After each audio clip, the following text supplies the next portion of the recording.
Então, meus amigos, voltando aqui, né, para o segundo vídeo, conforme eu falei a vocês, né, a gente ia pegar um gancho da discussão sobre o que a gente estava discutindo no término do vídeo anterior, tratando um pouco sobre a Constituição Federal de 88 e também a LDB em si, né, que são momentos históricos da sociedade brasileira em si. Lá na Constituição de 1988 falou que todos nós somos iguais, né, perante a lei, sem distinção, que todos temos direito à educação, igualdade de condições de acesso e permanência.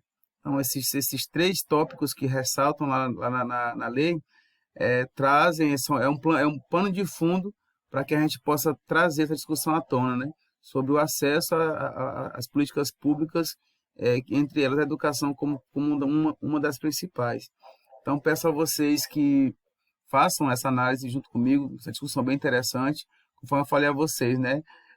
Em 1996, foi aprovada a nova LDB, que até hoje é a que rege o nosso país. Então, já estamos há 24 anos dessa lei. E quando a gente para analisar, para refletir, fazer uma análise crítica sobre os efeitos dessa lei para a gente, até que ponto ela conseguiu alcançar os resultados esperados e até que ponto ela ainda está patinando, tentando se erguer para tentar solucionar determinadas demandas que a sociedade brasileira precisa em si, né? Então, quando a gente faz uma análise bem crítica, bem reflexiva, quando a gente coloca hoje os nossos filhos na escola, que a gente vê a escola com o acesso à educação em si, digamos que já mais estruturado, com mais recursos pedagógicos, já com o mundo da tecnologia em si já está bem avançado dentro da escola em si. Inclusive tem umas duas ou três questões da atividade 2 que ela traz essa discussão um pouco sobre a questão das tecnologias. Não, acho que não é na 2, é na 1, na atividade 1, que traz essa discussão sobre o uso das tecnologias na escola. É bem interessante que a gente faz essa análise também, até que ponto isso é bom, até que ponto isso é ruim, né? Mas que no geral, agora estamos aqui num ambiente virtual, então já usando tecnologias, né, que contribuem para a educação e que essas tecnologias, elas sabendo utilizando-se delas com responsabilidade, claro que a gente vai conseguir juntos, é, em um curto espaço de tempo, né, trazer essa tecnologia como um grande auxílio para que nós, enquanto educadores, possamos desenvolver um trabalho pedagógico em sala de aula e até mesmo fora dela, que possa realmente surtir os efeitos necessários. Então, quando você vê hoje o seu filho na escola, já com esse mundo mais, digamos que avançado, que a gente olha para nós enquanto hoje adultos, né, mas que fomos crianças e estivemos na escola, claro que a gente percebe uma grande diferença. Muitas vezes o espaço físico é o mesmo. Os meus filhos, por exemplo, estudam na mesma escola que eu estudei, uma escola que tem mais de 50 anos que está ali, que foi levantada enquanto estrutura física, né? Mas que quando a gente vai analisar, por exemplo, a escola que minha mãe e meus pais estudaram, que inclusive foi a mesma escola, com uma realidade em si, né? Para a escola que eu estudei, para a escola que os meus filhos estão estudando, que é o mesmo prédio escolar, a gente percebe uma grande diferença, né? Na forma como a educação hoje ela se dá. Por exemplo, na escola tem uma impressora que o professor tira xerox, se ao invés de estar perdendo muito tempo escrevendo no quadro, já tem a atividade ali já só para colar na folha do caderno do aluno em si, já é uma grande contribuição. Então, por exemplo, assim, são situações que a gente percebe que modificou em muitos aspectos em si, né? Estou colocando isso já como elogio, como parte positiva da lei em si, como algo que está sendo efetivado. Porém, quando a gente vai analisar, por exemplo, determinadas comunidades, determinadas escolas que ainda não discutem a educação voltando para a sua realidade, que não tem um PPP chamado, que já estão querendo modificar o nome, só colocar só projeto pedagógico, tirar o político, é uma discussão que está enorme ainda na atualidade sobre isso, mas que nos fazem refletir assim, as escolas de hoje, com todo esse aparato tecnológico, com todos os recursos que são investidos, que a gente sabe que não é tudo, a gente sabe que infelizmente tem nem sempre chega lá no copo, no prato do aluno, em forma de merenda escolar, aquilo que realmente saiu lá do plano orçamentário federal, às vezes ou estadual, municipal, mas que quando você faz essa análise, você, claro, está contribuindo para, nessa discussão em si, para possíveis modificações. Então, é muito interessante que a gente faça essa reflexão. Até que ponto a educação que nós temos hoje, ela, que é uma política pública, é um direito humano, não estamos aqui fugindo do assunto, estamos aqui discutindo que, já que a educação é um direito humano, e ela está garantida lá na Declaração Universal dos Direitos Humanos, e que é um documento internacional, mas que quando chega em cada país, ela está presente nas constituições federais, que depois, por consequente, né, vem para as leis estaduais e municipais, trazem essa demanda um anseio da população, uma demanda que nos faz refletir sobre o que realmente, que escola realmente eu quero que os meus filhos estudem, né? Essa escola que eu tenho hoje, ela traz essa discussão crítico-reflexiva, ou ela simplesmente quer formar cidadãos e cidadãs apenas que tenham uma formação específica para o mercado de trabalho, para uma vaga numa indústria, o que for. É esse o viés da educação? Ou, aliás, é só esse? A educação só serve para formar profissionais? Ou ela realmente, a escola que nós temos hoje, está realmente trazendo essa discussão de formar cidadãos críticos, reflexivos, que possam discutir, analisar, refletir, criticar o modelo de sociedade que a gente vive? Então, são essas discussões e indagações que a gente tem que trazer em pauta em si, né? Nas nossas análises. Nós, enquanto pedagogos, nós somos constantemente cobrados sobre isso. Porque eu, enquanto pedagogo, eu tenho que ter um conhecimento apurado, crítico, sobre o processo educacional, a realidade educacional brasileira ou municipal, ou até mesmo da escola onde eu trabalho, mesmo que eu não trabalhe, eu convivo em si, que eu tenho alguma relação, ou um parente, um filho, um sobrinho, um irmão, que esteja ali cursando determinada série.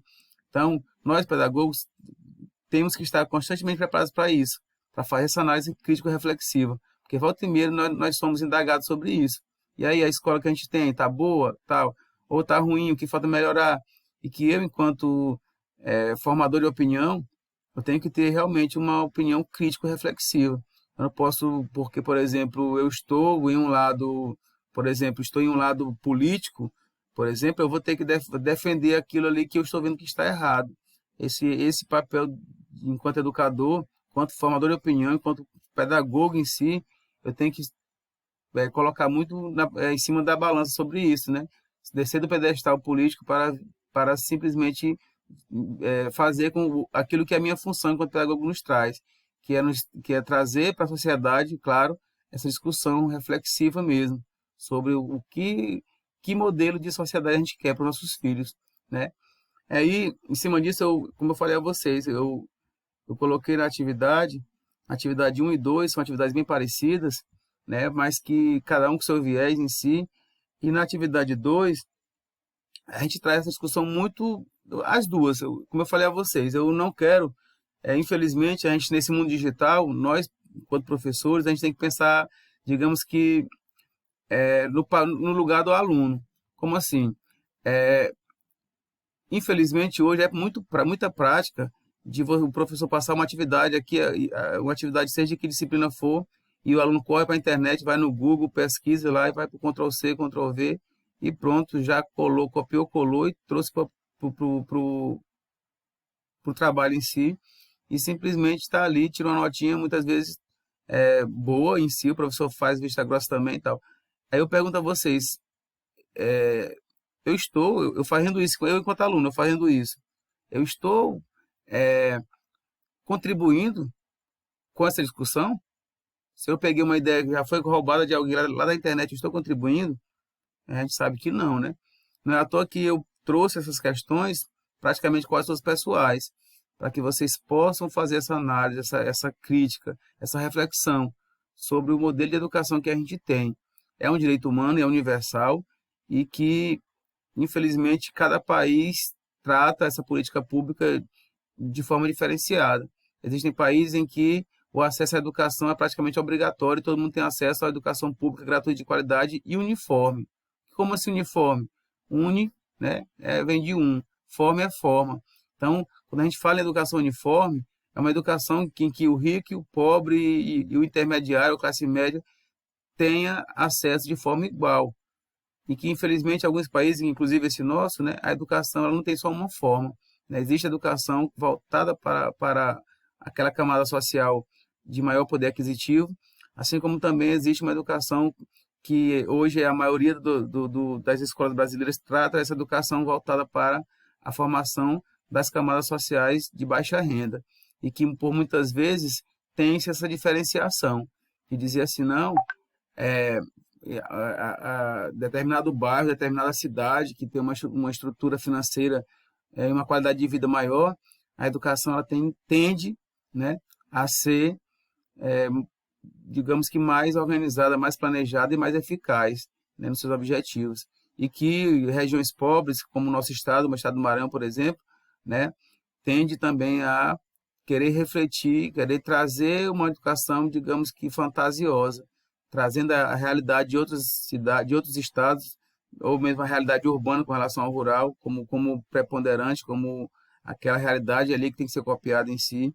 E a gente sabe que, infelizmente, né, a gente sabe que, infelizmente, isso na prática é o que acontece, porque cada escola tem suas peculiaridades, as suas particularidades em si, e que são essas particularidades que nos fazem ser diferentes. E se eu sou diferente, se a minha escola é diferente, se a escola que eu trabalho ela é diferente, ela tem uma identidade própria. E essa identidade ela é preponderante naquilo que eu quero, que é transformar, né, trazer um conhecimento para os meus alunos crítico, transformador, né, que nos faça refletir sobre o modelo de sociedade que a gente quer. Então, essa atividade que eu trouxe a vocês, atividade 2, ela fala sobre muito isso, né? Sobre direitos humanos, sobre a educação enquanto direito humano, por exemplo, eu posso fazer na minha realidade, por exemplo, se eu estou vendo que determinado direito humano não está sendo cumprido, trazendo foco principalmente para a educação. A gente percebe, por exemplo, tirando um pouquinho o foco da educação, por exemplo, na saúde, a gente está vivendo no meio de uma pandemia e que os recursos federais foram enviados aos municípios para que eles possam sanar um pouco dessa questão epidemiológica mesmo, né? Fazer testes, trazer medicamentos, tratar realmente o povo em si.